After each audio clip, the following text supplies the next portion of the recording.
Thank you for watching Scary Bear Attacks. If you like this episode, please remember to hit the like button and leave a comment or two, then subscribe and click on the bell to receive notifications of whenever we release new videos. Also, please remember to share them to your social media. Welcome back to Scary Bear Attacks.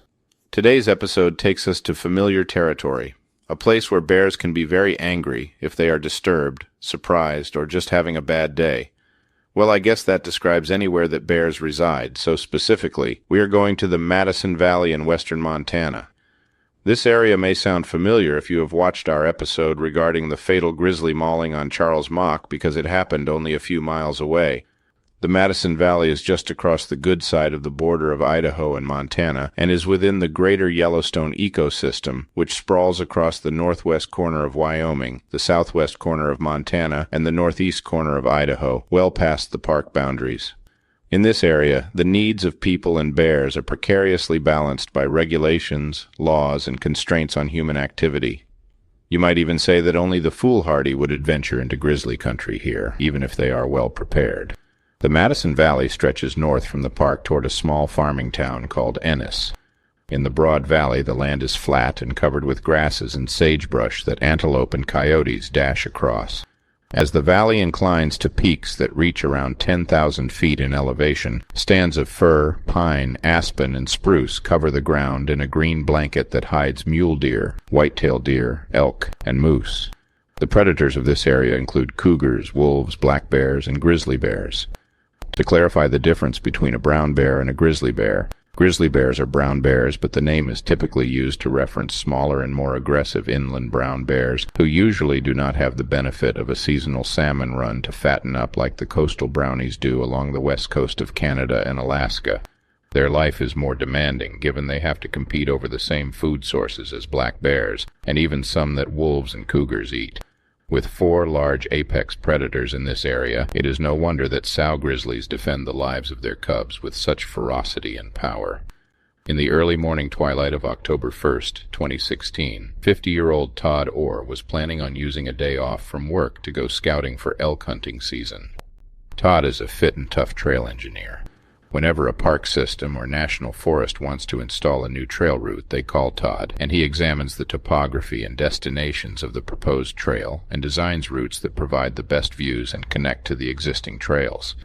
He was raised in Bozeman, and like so many other people from the area, loved it so much he never left. Todd has found one of those jobs that aren't work because he gets to do what he loves, which is being outdoors. He is an avid hunter and fly fisherman and hikes for relaxation and exercise.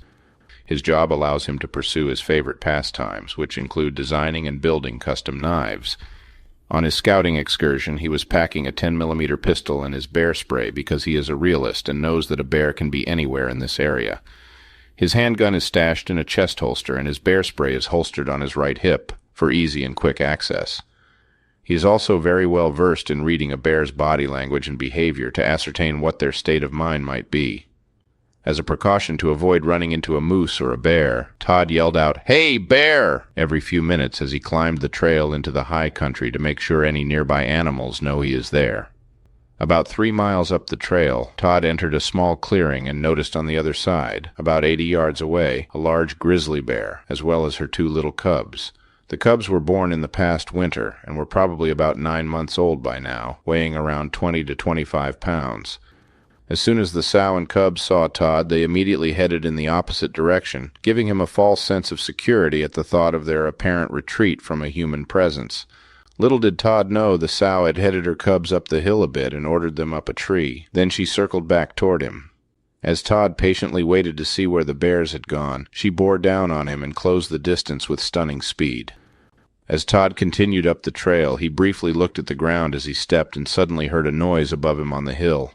He quickly glanced up and saw the 400-pound furious sow grizzly focused on him, eyes burning with rage. She was hell-bent on taking out what she perceived as a threat to her cubs, and nothing could change her mind.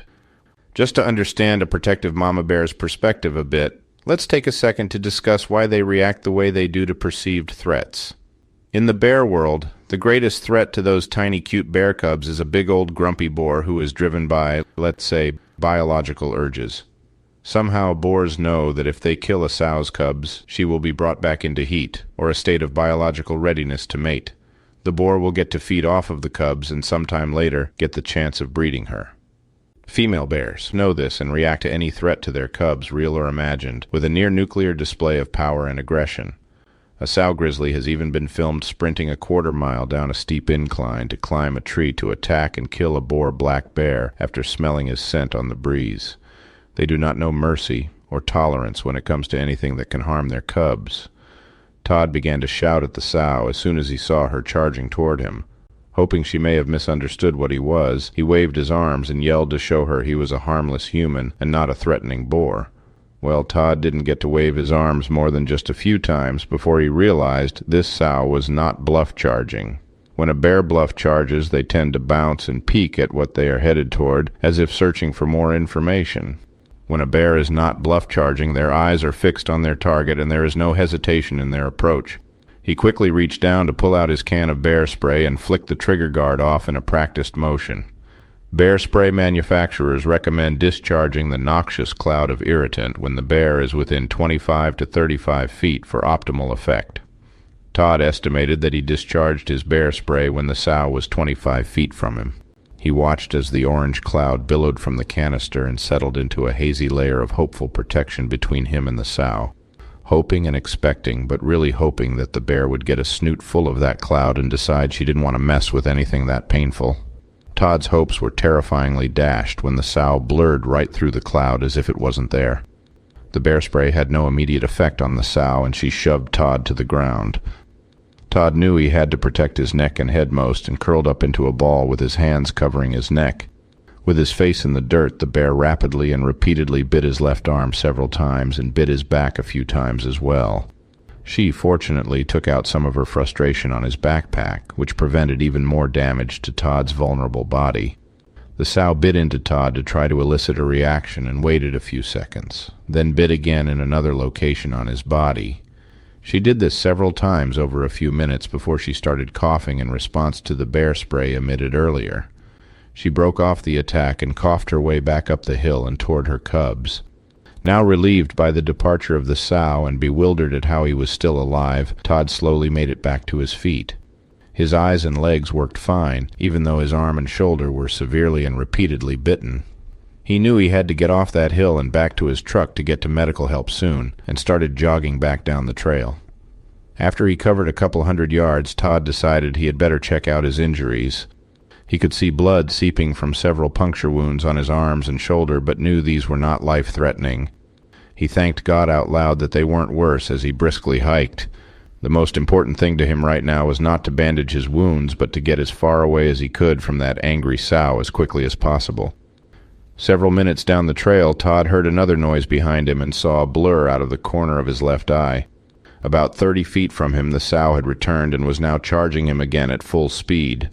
The feeling of elation at getting off so easy on the first attack drained from his body as he had no bear spray this time, and the sow was not slowing down as she approached him.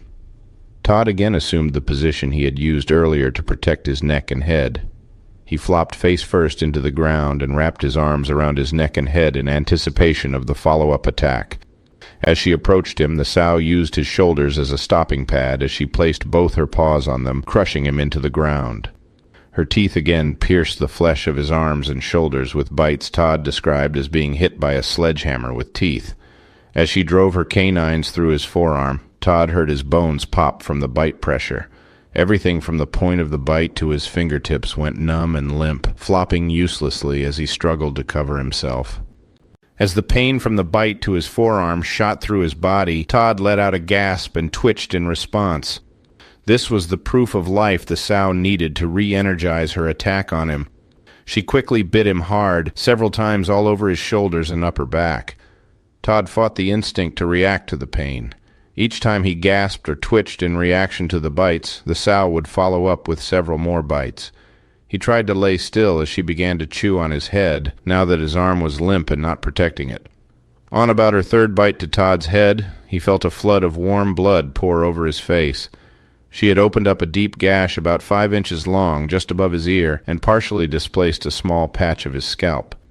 The pictures of this wound are gory, to say the least, and would not pass YouTube scrutiny, so I have posted them on my Patreon, which is linked below, along with other pictures from Todd's attack. They are fairly gut-wrenching, so view them at your own risk. They do show you just how thick the scalp tissues are on a human being, which is quite interesting, but yet definitely not for young people to see.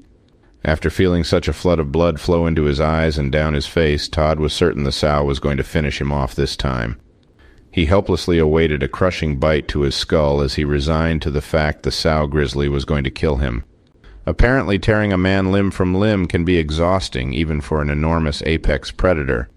The sow suddenly stopped after nearly scalping Todd and pressed her full weight onto his back, crushing the air from his lungs. He knew if he so much as twitched, she might renew her attack, so he laid still, listening to the silence interrupted only by the sounds of the sow breathing heavily and sniffing him.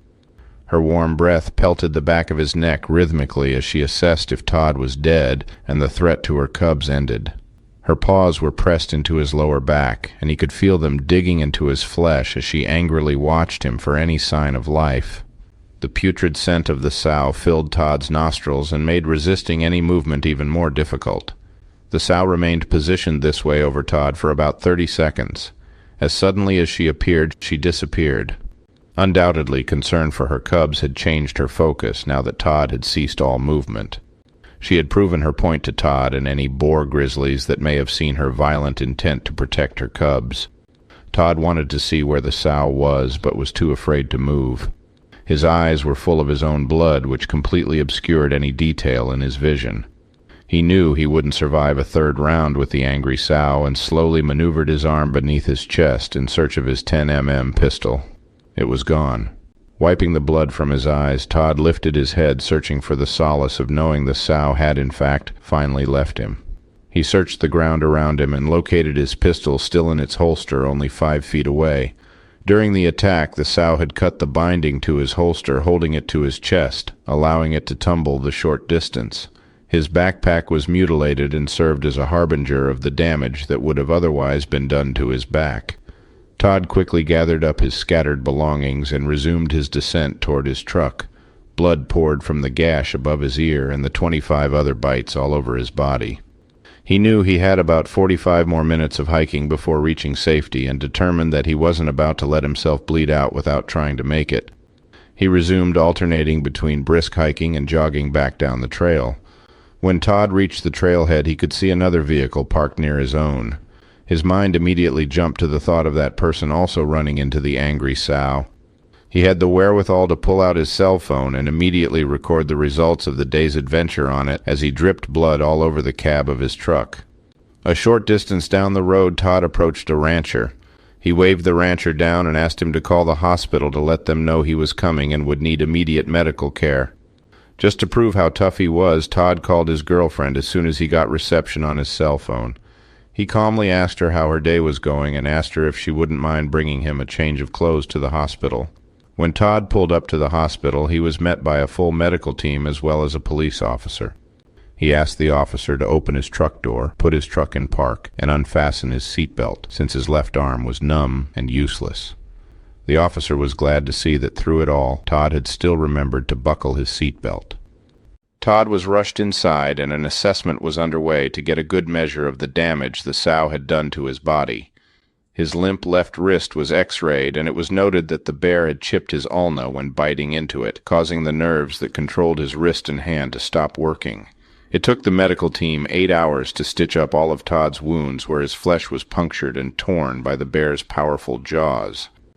By morning time, Todd's bruises were a dark palette of green, purple, and blue and covered his entire upper arm, shoulders, and parts of his back.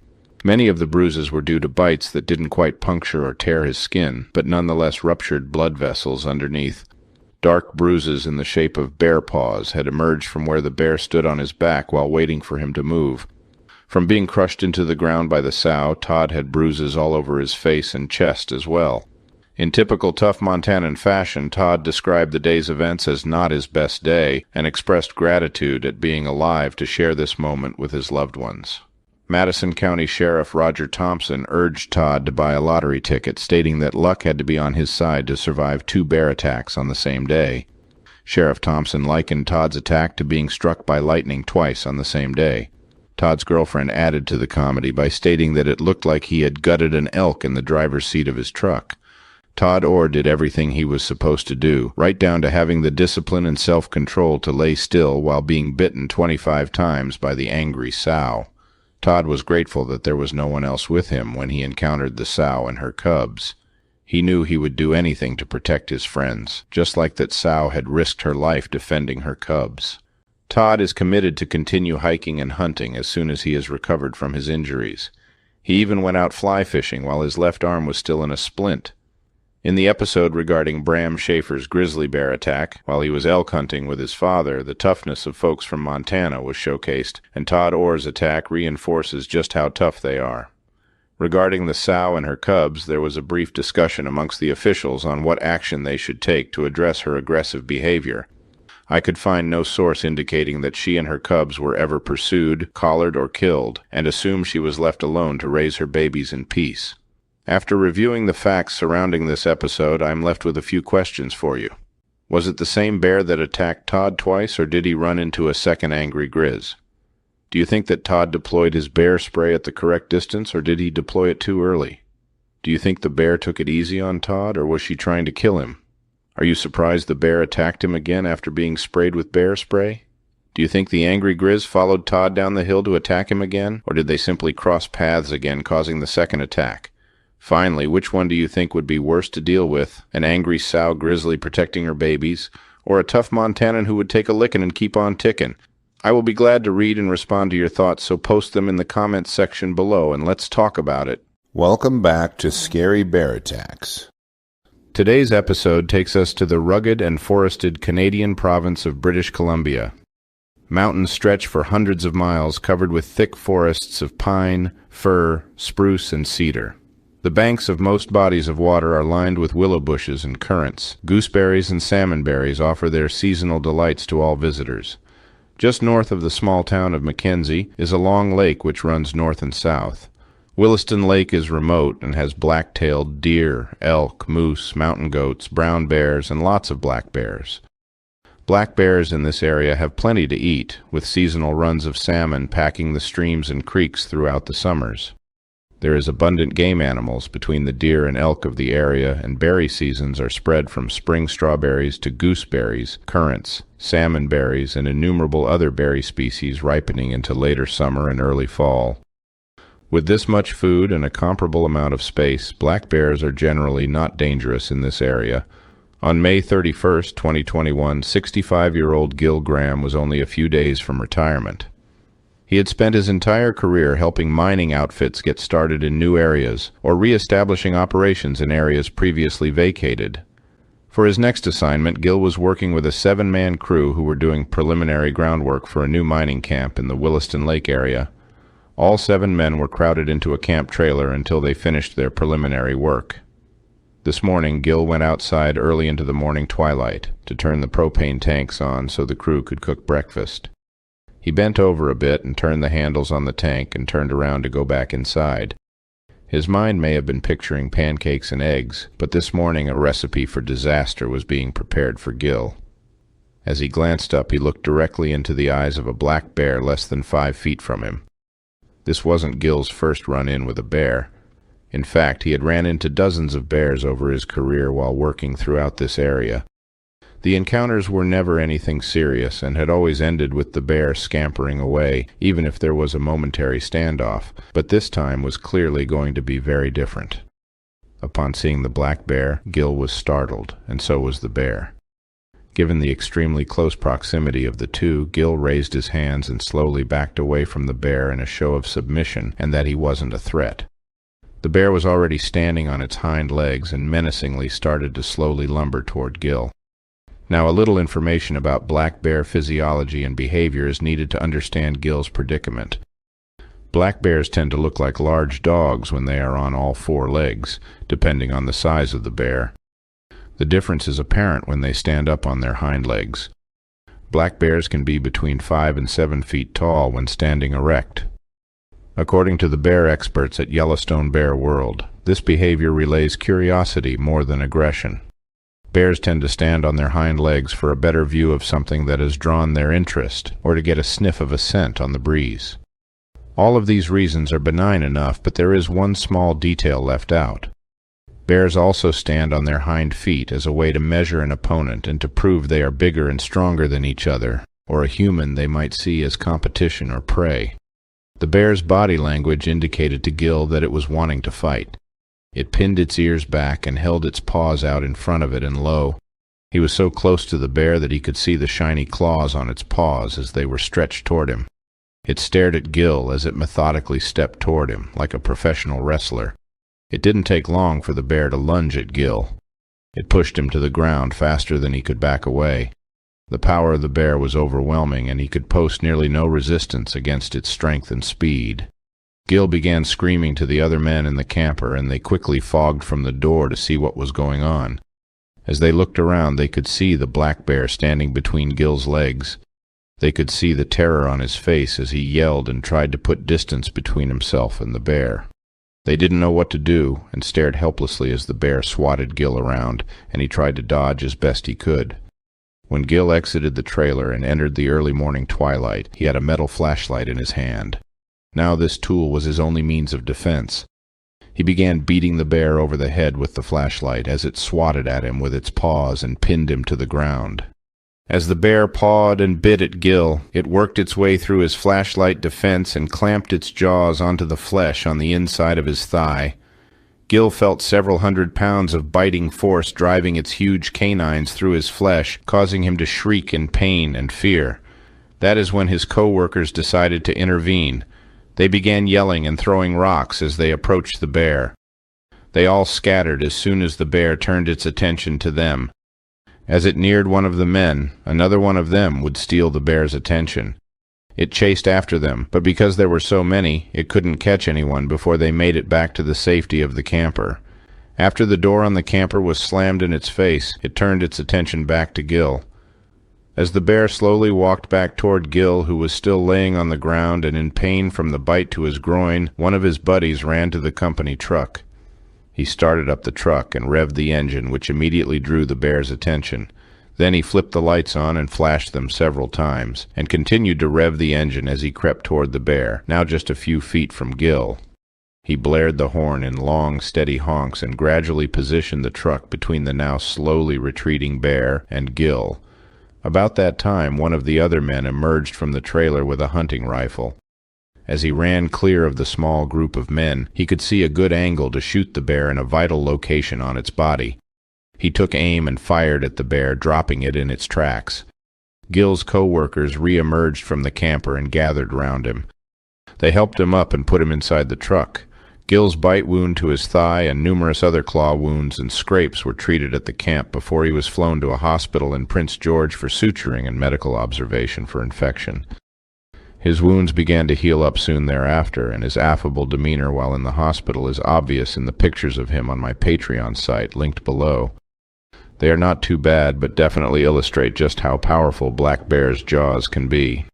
Gil expressed gratefulness that his co-workers came to his rescue and prevented any further damage during the bear attack. He expressed gratitude for the knowledgeable and professional care he received from the medical team that treated his wounds as well. His friends started a fund to help offset Gil's medical expenses, and he stated that anything beyond the costs of his treatment will go toward remote medical training programs. Gil worked in the backcountry for 42 years and enjoyed it immensely, though he sheepishly says he should have retired just a few days earlier. It may have helped him avoid the attack. He also stated that he was disappointed and saddened to see the bear die, but that the group was left with no choice in the matter. Its aggression and refusal to leave were proof of its predatory and deadly intent. I don't know about you folks, but I'm not sure why anyone would wait to retire. After reviewing the facts surrounding this episode, I'm left with a few questions for you. Do you think the bear sneaked up on Gil with the intent of predating on him? Is the bear's refusal to leave and continuing to attack the co-workers proof it was intent on killing and eating a human being? What would have happened if Gil's co-workers had not been there to intervene? Do you think you will retire early if possible, just in case? I will be glad to read your thoughts, so please post them in the comments section below and let's talk about it. Welcome back to Scary Bear Attacks. Today's episode takes us to the awe-inspiring coast of British Columbia, Canada, near a town called Bella Bella. This area is very low in elevation, with heights only reaching a few hundred feet above sea level, which makes logging easy. Dense stands of cedar, hemlock, spruce, birch, and fir trees abound in this old-growth temperate rainforest. Tree populations here are extremely diverse, featuring over 40 different species. Willows, alder, and dogwood bushes cover the ground beneath the canopy and provide lush shade to animals and humans alike.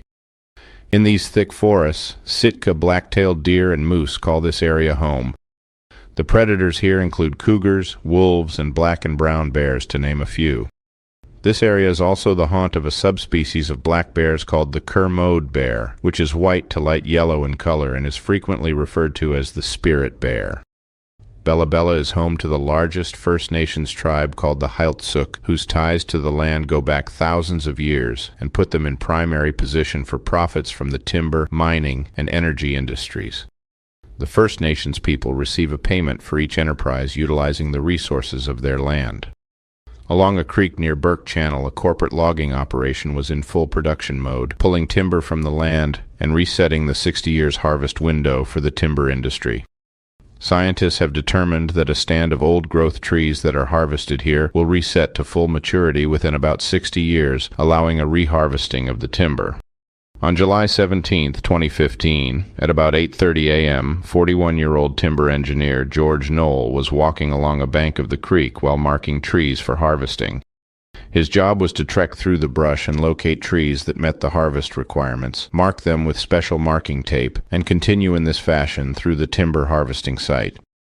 He worked for an operation by the name of A&A Trading, headquartered out of Vancouver, a few hours by ferry to the south. I could find no source verifying if George was carrying bear spray or a firearm, so it is assumed he was carrying neither one. The rushing water of the creek made a loud and consistent din of white noise which drowned out any potential to alert animals of his approach or him of theirs. As George searched for his next tree to assess and mark, he glanced down the slope near a large stump. A sow grizzly and her cub appeared only 6 yards away. Neither had heard the approach of the other and were surprised by the other's presence. He instantly knew this was a very dangerous distance to encounter a sow and her cub, and as soon as her eyes met his, he knew he was in for a world of hurt. The sow quickly stood to her hind legs, which bears do to confirm what they are looking at. From the elevated perspective, a bear can get a better view of anything they are curious about.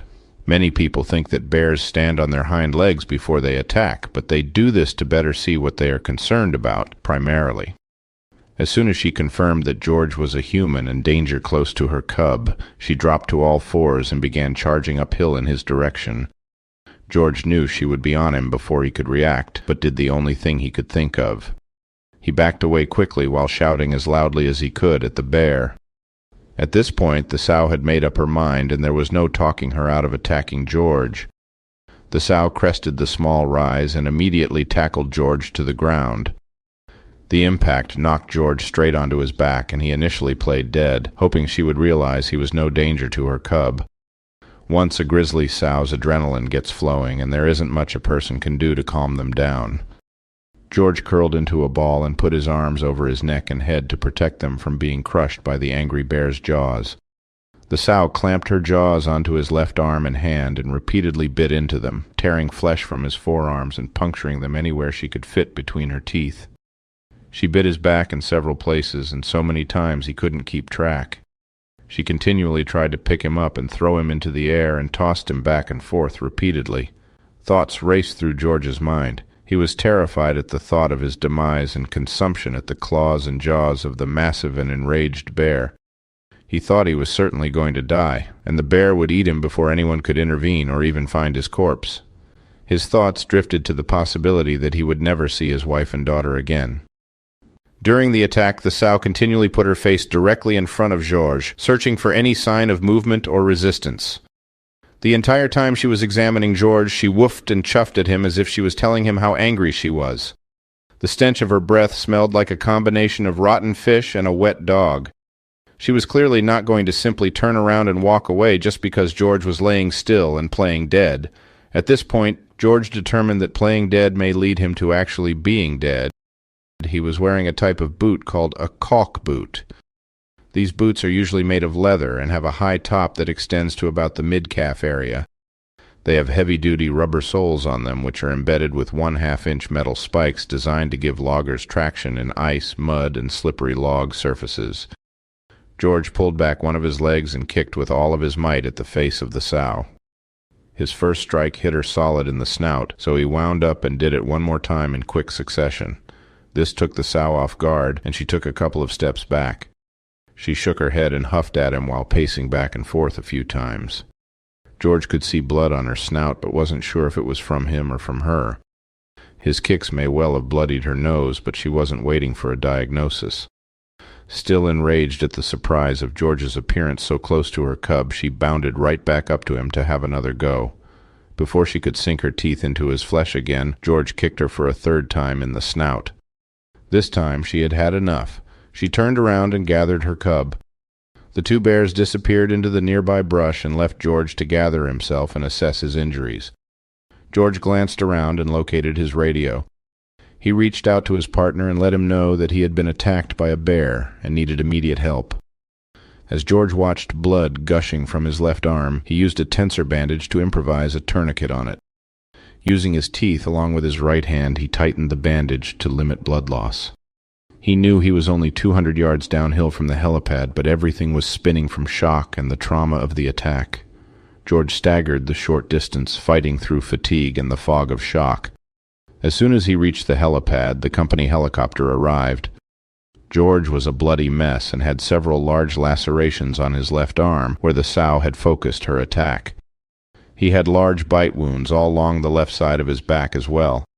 He was loaded into the helicopter, and they departed the logging operation, headed for the hospital in Bella Bella. As soon as they had received the distress call, the Joint Rescue Coordination Center sent out a vessel with an officer, a paramedic, and a doctor on board to help out. Once he arrived at the hospital, George was flown out to Vancouver General Hospital in Vancouver for more comprehensive medical attention. During the flight, George called his wife, Andrea, and told her that he loved her and that he had been attacked by a bear. While in the hospital, George received stitches and sutures to close the many puncture wounds and tears in the flesh on his arm and back from the bear's teeth. George suffered over 50 different puncture wounds during the attack. The medical team there also examined his internal organs but found no damage from the bear attack. British Columbia conservation officers conducted an investigation into the circumstances of George's attack. They ended up considering the attack a defensive attack since the sow had a cub with her. Given her level of aggression was well within the expected behavior of a bear protecting her cubs, no action was planned against her or her cub.